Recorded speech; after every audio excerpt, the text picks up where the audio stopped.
Welcome back. In this video, I'm going to be talking about how I dealt with loneliness in Japan. Now, one of the biggest difficulties for any expat, in my opinion, other than language barrier issues, is going to be loneliness. I'm just prefacing this to help people understand, because I think even with vlogs and blogs and talking to different individuals, this is something that still needs to be discussed very openly. That needs to be something that people know ahead of time, ad nauseum. Like I think the lesson doesn't sink in unless it's to that level. As I mentioned earlier, Japan's a very quiet place, very peaceful. You can enjoy a lot of solitude, but it's a double-edged sword, because that quiet and that peace, it's depriving you of sensory information. Whether it's people speaking, whether it's basic traffic sounds, all those things. The less of those general ambient sounds you have, the more I think it kind of contributes to the depression. Now, what do I mean? I'm not talking about that you're going, for people like camping, for example. You go out into the forest, it's quiet. You hear bird sounds, there's not much going on. And that is really peaceful, and that's okay. But imagine now you're in that forest and you're by yourself. There's nobody around, it's just you, and you don't talk to people. It gets lonely. It will get lonely really, really fast. So, and it's the same thing in the urban jungles of the city there. People are very much, it's a global thing. They're buried in their phones. They're commuting to and from work. They're tired. They're overworked. There's not a lot of chit chatter amongst strangers or people in general. So you being there as an expat, not knowing the language, not having a lot of friends, not having a support system, you're going to get extremely lonely. And it's something I did experience in China, but I at least had I had a support group. I had coworkers I hung out with. I had a couple students that would go out to dinners or have different functions, karaoke, whatever. And in Japan, I did have some of that initially, where I stayed at the guest house. There were some really cool people I met who kind of lost contact with for a variety of reasons. Some of them moved back to their home countries. Some of them went away to school. Some of them, got jobs and transferred out, so on. And at the job I was in, you had the acquaintance level contact with my coworkers. I think except for one guy who I hung out with a couple times, but everyone else was, once you're out at work, see you until the next working day. So I had to go out to these language exchanges to try to meet people, go out to any kind of Facebook or meetup functions. Oh, we're going to go do a cherry blossom picnic, or we're going to go to this park that's right by the airport, the Itami airport, which I highly recommend to anybody. You want to see something really different, go to the Itami park. You can see literally into the airport and watch planes, and have a picnic, and it's a very different and enjoyable experience, something you can't do here anymore because of 911.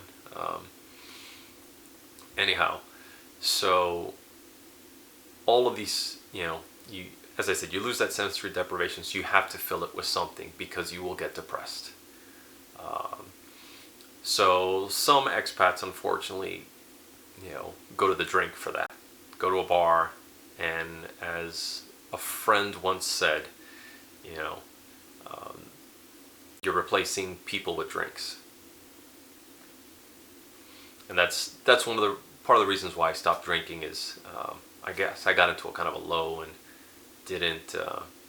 had a hard time meeting normal, fun, friendly people.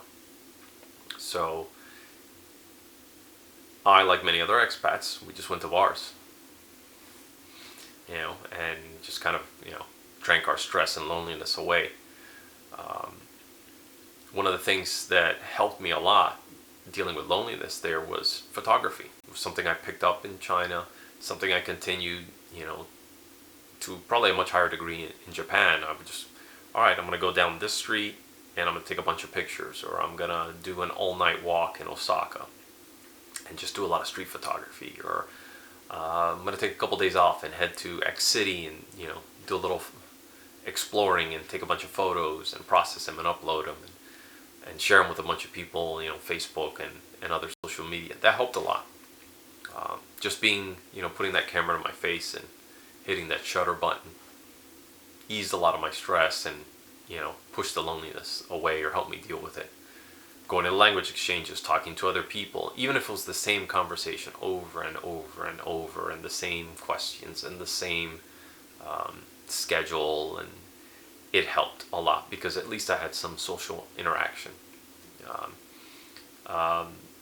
Having other hobbies, for example, I remember going to an archery range not far from where I lived a couple times, just shooting a couple arrows with other Japanese people, even though we had, language barrier issues, but they were polite enough to, show me the ropes at that particular place and, provide the bow and get me started and so on. So that was pretty neat. Also having Japanese friends, that's, going out and being as sociable as possible. Now, I'm not going to say it was easy. It definitely is not. Besides the language barrier issues, I'll say this, and I don't mean this as an insult, so please don't get offended. Japanese people are polite, but not friendly. And I'll repeat that in case that didn't sink in. They're polite, but not friendly. Now, I'm not saying they're rude. There will always be some rude people, but they aren't rude by far and large. However, because of the work culture, because of a variety of different things, but the work culture being the big one, there's not a lot of time to chit chat, to make new friends, to maintain those friendships.